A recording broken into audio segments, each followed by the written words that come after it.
सुप्रभात बच्चों। आज हम कक्षा 12 की सर्जना पुस्तक के प्रथम अध्याय का दूसरा भाग तुलसीदास का अध्ययन करेंगे।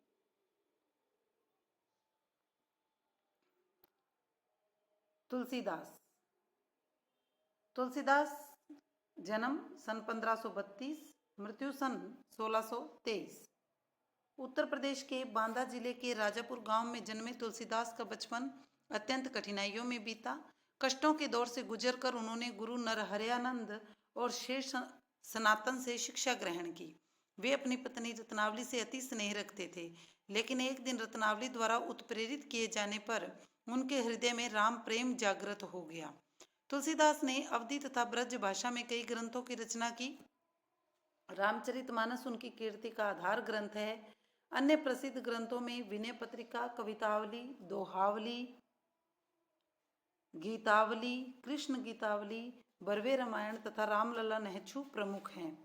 तुलसी के काव्य में समन्वय की भावना सर्वोपरि है। समन्वय की भावना का मतलब है कि दो विपरीत परिस्थितियों कह लो या दो विपरीत मानसिकताएं कह लो, दो विपरीत चीजों के अंदर जब सामंजस्य जहां बिठा दिया जाए वहां होता है समन्वय। तो इन्होंने जैसे हिंदू और मुसलमानों में, ज्ञान और प्रेम में, निर्गुण और सगुण में समन्वय स्थापित किया। उन्होंने अपनी रचनाओं के माध्यम से आदर्श समाज की जो कल्पना प्रस्तुत की है वह कभी अप्रासंगिक नहीं हो सकती। तुलसी का काव्य भारतीय समाज का आदर्श पथ प्रदर्शक है। पुस्तक में संग्रहित तुलसी के दोहे मानवता की सीख देते हैं। काम क्रोधादि दुर्गुणों से दूर रहना चाहिए। मानव जीवन की सार्थकता परमार्थ में है। मनुष्य अच्छी संगत से अच्छा व बुरी संगत से बुरा बन जाता है। सबसे हिल मिल कर चलना चाहिए। वक्त प्रतिकूल हो तो मौन रहना श्रेयस्कर है। बुरे समय में धीरज, धर्म, विवेक, साहित्य, साहस, सत्यव्रत व परमात्मा में भरोसा रखना चाहिए। पहला पद देखो बच्चों। काम क्रोध मद लोभ रत ग्रहासक्त दुख रूप, ते किमि जानहि रघुपति मूड परे भवकूप। काम क्रोध मद लोभ रत। काम, क्रोध, मद, मद का मतलब है अहंकार, लोभ का मतलब है लालच और रत का मतलब है डूबा हुआ। कि जो मनुष्य काम, क्रोध, अहंकार, लालच में डूबा रहता है, ग्रहासक्त दुख रूप, ऐसा व्यक्ति ग्रहासक्त यानी ग्रह अपने घर में आसक्त रहता है कि अपने पत्नी और बच्चों में डूबा रहता है। ये सब क्या हैं? दुख के रूप हैं, यानी दुख के कारण हैं। कहने का तात्पर्य ये है बच्चों कि काम, क्रोध, अहंकार, लालच और घर में आसक्त रहने वाला मनुष्य जो डूबा रहता है इनमें सब में, वो दुख को ही अपने जीवन में अपना लेता है। ते किमि जानहि रघुपति। ते किमि, ते का अर्थ है वे, किमि यानी किस प्रकार, जाने यानी जानेंगे, रघुपति यानी राम को, कि ऐसे मनुष्य राम को किस प्रकार जानेंगे। मूड परे भवकूप। मूड होता है मूर्ख, भव होता है संसार, कूप होता है कुआं। कि ऐसे मूर्ख इस संसार रूपी कुएं में एक दिन डूब जाते हैं। रूपक अलंकार है, संसार को कुएं का रूप दे दिया। तुलसीदास जी का कहना है कि जो मनुष्य काम, क्रोध, मद, लालच और अपने पत्नी बच्चों में डूबा रहता है, इनके अंदर ही आसक्त रहता है, वो ईश्वर को कभी भी नहीं जान सकता है। ऐसे मूर्ख इस संसार सागर में डूब जाते हैं। कहिबे कह रसना रची, सुनबे कह की कान, धरिबे कह चित हित सहित परमारथ ही सुजान। कहिबे, कहिबे यानी कहने के लिए, रसना यानी जिह्वा, कि कहने के लिए तो जीभ बनी है, रची का मतलब बनी है। सुनिबे, सुनबे का मतलब सुनना, कि कहने के लिए जीभ का निर्माण हुआ है, सुनने के लिए कान बनाए गए हैं। धरिबे, धरिबे का मतलब है धारण करना। चित हित, चित होता है हृदय, हित सहित, सहित यानी साथ में, हित यानी भलाई। तो तुलसीदास जी कहते हैं कि ईश्वर ने कहने के लिए जीवा बनाई है, सुनने के लिए कान बनाए हैं और धैर्य धारण करने के लिए हृदय यानी चित्त, मन का निर्माण किया है। परमार्थ ही सुजान, परमार्थ ही यानी दूसरों के भलाई करने के लिए, सुजान सज्जन पुरुष।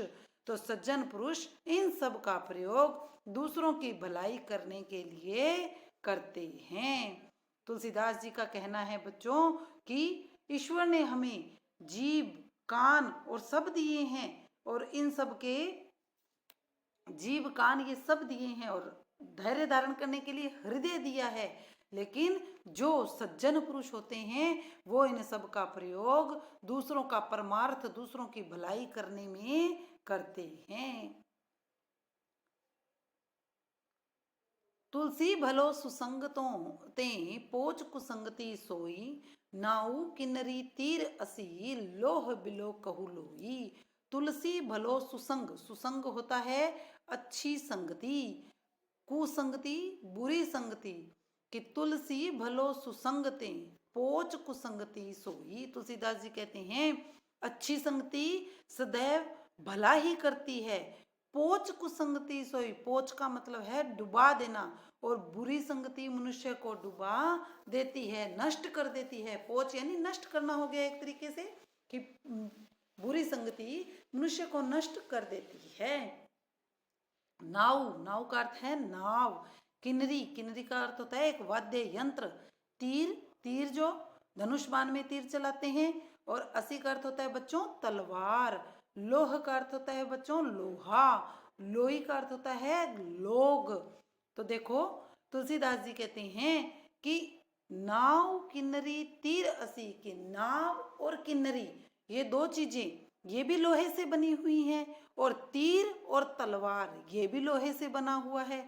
लेकिन लोग जो हैं वो बिलोकहु देखना, कि जब लोग नाव और किन्नरी वाद्य यंत्र को देखते हैं तो वो उनकी प्रशंसा करते हैं, और उसी लोहे से तलवार और तीर का निर्माण किया जाता है, तो लोग उनको देखकर घबरा जाते हैं। क्योंकि तीर और तलवार का यदि सही ढंग से प्रयोग न किया जाए तो वो हानिकारक हो जाते हैं। राम कृपा तुलसी सुलभ गंग सुसंग समान, जो जल परे जो जन मिले कीजू आप समान। तुलसीदास जी कहते हैं राम कृपा तुलसी सुलभ। तुलसीदास जी कहते हैं राम की कृपा सुलभ, सुलभ यानी आसानी से प्राप्त हो जाती है। गंग सुसंग समान, सुसंग होता है अच्छी संगति, और अच्छी संगति गंगा के समान होती है। जो जल परे जो जन मिले। तुलसीदास जी कहते हैं कि जो जल परे, कि जिस पर ये जल पर, परे यानी गिरना, कि जिस पर गंगा जल डाल दिया जाता है उस मनुष्य को किसके समान, कीजे आप समान, वो गंगा जल अपने समान पवित्र कर लेता है। कहने का तात्पर्य ये है बच्चों, तुलसीदास जी कहते हैं कि राम की कृपा वो बहुत आसानी से मिल जाती है, जैसे अच्छी संगति गंगा के जल के समान होती है, कि जिस पर भी गंगा का जल डाला जाता है वो मनुष्य पवित्र हो जाता है और वो उसे अपने समान कर लेती है। तुलसी या संसार में भांति भांति के लोग, सब सो हिल मिल चालिए नदी नाव संयोग। तुलसीदास जी कहते हैं या का मतलब है इस संसार में भांति भांति यानी विभिन्न प्रकार के लोग हैं, और हमें सबसो हिल मिल चालिए, कि सबसे हिल मिल कर यानी मिल जुल कर चलना चाहिए। जैसे नदी नाव संयोग, जिस प्रकार से नदी और नाव एक दूसरे से मिलकर, यानी कि नदी शांत बहती है तभी नाव उसमें सही ढंग से किनारे पर पहुंच पाती है, उन दोनों का संयोग होता है, नदी का और नाव का। तो जिस प्रकार नदी और नाव एक दूसरे से मिलकर चलती हैं, वैसे ही हमें भी सबसे हिल मिल कर रहना चाहिए। तुलसी पावस के समय धरी कोकिलन मोन, अब तो दादुर बोल ही हमें पूछे कौन। तुलसीदास जी कहते हैं पावस के समय यानी वर्षा ऋतु के समय धरी कोकिलन मोन, कोकिलन का मतलब कोयल, कि वर्षा ऋतु के समय कोयल, कोकिलन होता है बच्चों कोयल, धरी का मतलब धारण करना, कि वर्षा ऋतु के समय कोयल मौन धारण कर लेती है। क्यों? क्योंकि कोयल समझदार होती है। उसका मानना है कि अब तो दादुर बोल ही, दादुर होता है मेंढक, बोल ही का मतलब बोलना, कि अब तो मेंढक के बोलने का समय है, हमें पूछने वाला कौन है। कहने का तात्पर्य ये है बच्चों कि जिस प्रकार के सज्जन पुरुष जो हैं वो उसी सभा में अपना वक्तव्य अपने विचार व्यक्त करते हैं जहां उनको कोई समझने वाला हो। जहां उनको समझने वाला कोई नहीं होता है वहां वे मौन धारण कर लेते हैं। इसी प्रकार मनुष्य को वहीं पर अपने विचार देने चाहिए जहां पर उसके विचारों की कोई महत्ता समझी जाए। तुलसी ऐसमें के सखा धीरज धर्म विवेक साहित्य साहस सत्यवर्त राम भरोसो एक। तुलसीदास जी कहते हैं असमय होता है बुरा समय, सखा होता है मित्र, कि बुरे समय में धीरज यानी धैर्य और धर्म पर चलना चाहिए, विवेक यानी ज्ञान पूर्वक बात करनी चाहिए, साहित्य यानी साहित्य का सहारा लेना चाहिए, साहस से किसी भी परिस्थिति का सामना करना चाहिए, सत्य वर्त और सत्य पर हमें चलना चाहिए, साथ ही साथ राम भरोसो एक, उस राम पर हमें भरोसा रखना चाहिए। तुलसीदास जी का कहने का तात्पर्य ये है बच्चों कि बुरा समय जो होता है उसमें, बुरे समय में धैर्य, धर्म, विवेक, साहित्य, साहस और सत्य की राह यही हमारे मित्र होते हैं। इनके साथ हमें उस ईश्वर के पर भी पूरा भरोसा रखना चाहिए। धन्यवाद।